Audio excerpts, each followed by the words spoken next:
Hello there fellow acolytes of Sega Saturn, I have a special video for you today. It's a video I've been meaning to do for a while and I've just not got around to it, to be honest. And it's a handy little starter's guide for people collecting for the Sega Saturn. Just some handy tips to help you with a few things. I'm going to cover 3 topics today, and in the description I'll include some further links and information for things I discuss, and I'll also include timestamps. The topics I'm going to cover are how to choose games if you're a collector and you're not collecting everything in the library, which, to be honest, if you're a Sega Saturn collector, you're probably not going to get everything due to the cost. I'm going to help you decide on what games to buy for your system. I'm also going to cover buying tips, how to get the most for your money, and I'm also going to cover storage tips to help you with how to store your games. Right, so let's get cracking. The first topic is choosing what games to buy. The best way to do this, in my opinion, is to look at the Sega Saturn Encyclopaedia, which was put together by DaddaRuleKonge. I'm probably butchering his username, but he's a member of the Sega Saturn UK forums and he knocked together an encyclopedia. It's on itch.io and the link is below in the description. It's completely free, but being on itch.io you can make donations as well if you want to help contribute. It's really well put together and it covers every single game in the Saturn's library. It shows you the box art, some screenshots, a description of what type of game it is. It's a really useful guide just to pick out some more obscure games that maybe you've never heard of but you think might be your cup of tea. I went through it and I managed to add quite a lot of games to my wish list. Games that I never even heard about before.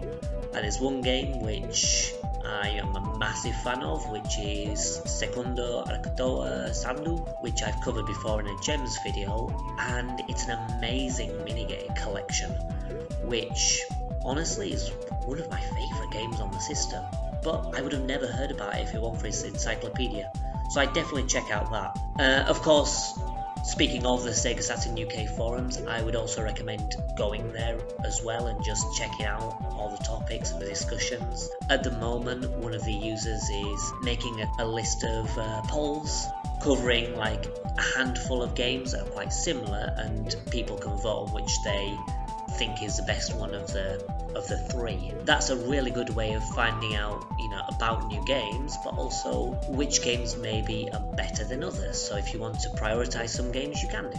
And on top of all that, of course, there are various different YouTube channels which look at Sega Saturn stuff. I mean, things like, my channel and the Gems, obviously. There's Sega Lord X, who covers a lot of Sega Saturn stuff, the Saturn Junkyard, Sega Saturn Shiro, who they have a podcast which is great, but they also cover some playthroughs on their channel. Definitely worth checking out, and those can give you some ideas as well as to whether something's for you. When it comes to actually buying the games, the key thing I would recommend to people that are buying games to play them is to opt for the Japanese version. The Japanese version of games do tend to be a lot cheaper. It's not always the case. Sometimes they may be similar prices, and maybe they'll be a little bit more expensive. For example, Doom on the Saturn is more expensive to buy the Japanese version because it has a reputation for running a little bit better than the other versions. But that's definitely not worth paying like more than double for the Japanese version. But as I say, for other games, you're looking at a lot less. There are games which aren't particularly expensive anyway, like Nights into Dreams, which you can probably pick up for like 20-30 quid, but you can pick up the Japanese version for like a £5. I picked up the Japanese version of Nights because, honestly, I wasn't sure if I was going to like that game. I picked up the Japanese copy and played it, and yeah, I loved it. Cost me next to nothing as well. The great thing as well is that this game is pretty much in English, so there's really nothing to worry about. There's a few things that are in Japanese, like the opening cutscenes and stuff, use Japanese voices, but cutscenes are a little more than setting the stage. They don't really play into the game at all, and if you're looking for cheaper options, the Japanese version is definitely worth it. For example, here's one game, Deep Fear. This game is very, very expensive. It came out at the end of the Sega Saturn's life cycle, and only came out in the PAL regions in English. As such, the game goes for more than 200 quid, which is pretty steep. I love Deep Fear. It's one of my favourite games on the system, and I prefer it to the original Resident Evil. It's that damn good. Would I pay over 200 quid for it? Maybe not. However, with the Japanese version, I don't see a reason to buy the English version unless you're a collector, to be honest. The Japanese version, cutscenes have English voices, Japanese subtitles. The menus are in English. It's only some things, like when you examine certain objects, which, if you think about Resident Evil, you examine maybe a bookshelf, it's like, it's an old bookshelf. Those texts come up in text and there's no voice, and those are in Japanese, but they're not important, so don't worry. Other things that are in Japanese are the names of the items, which in the menu, they all have pictures, so it's not that much of an issue.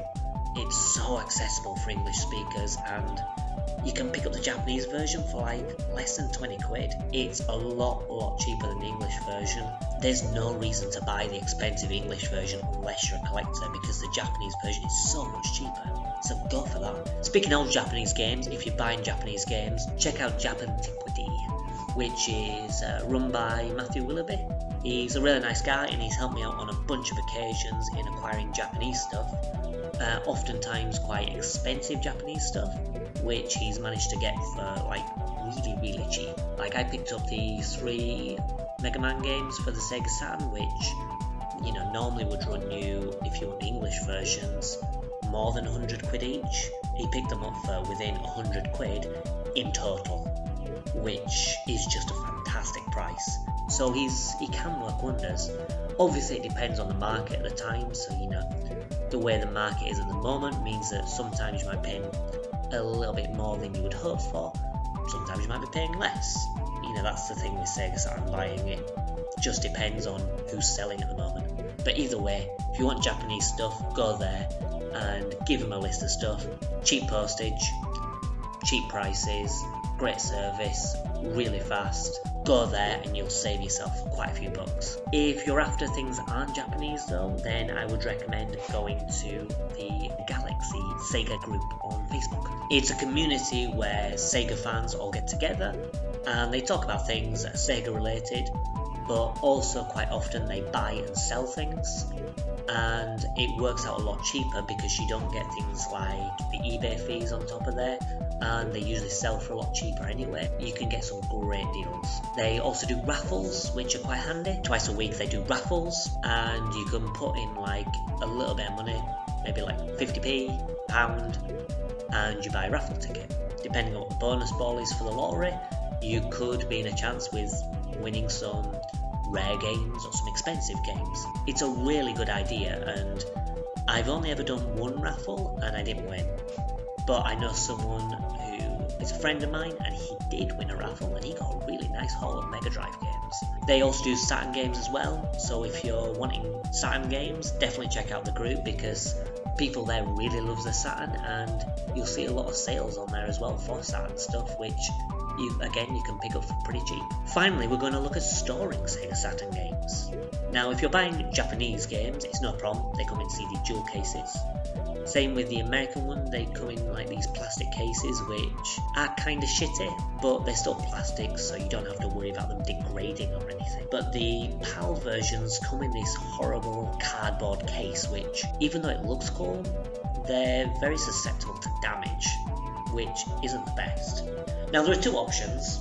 The first option, of course, is to buy plastic case versions, which some games have. You can go to a website called Satakore, and it has a list of all the games which came with different versions. It will say on there as well if it came in 2 different cases, and if it came in 2 different cases, it had a plastic release and it also had a cardboard release. If that's the case, like Exhumed for example, you can offer the plastic case version.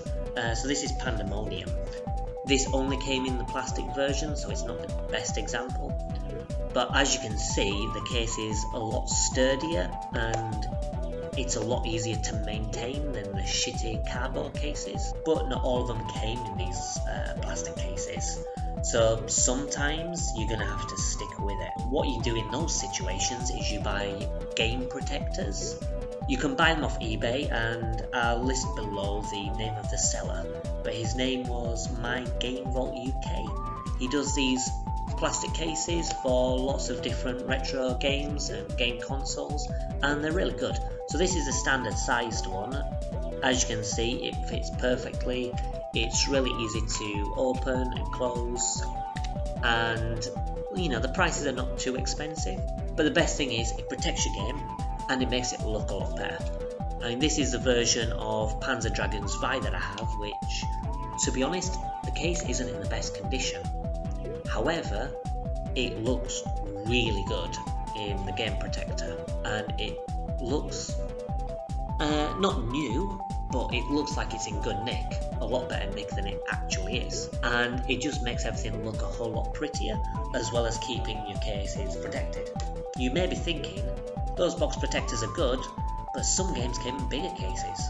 Enemy Zero came in a big box, so did things like Panzer Dragoon Saga, and those games go for a higher cost. How do I store those? No problem, they've got you covered.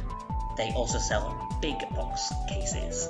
So this is Panzer Dragoon Saga, and it's exactly the same, it's just bigger, and it's just as good, fits just as well, so no problem. If you've got, you know, quite pricey titles like Enemy Zero, like Panzer Dragoon Saga, just buy the big case version and you can store it. So those are a few tips that I have for new Sega Saturn collectors. I hope it helps. Right, well, thanks a lot for watching. See you next time. Bye.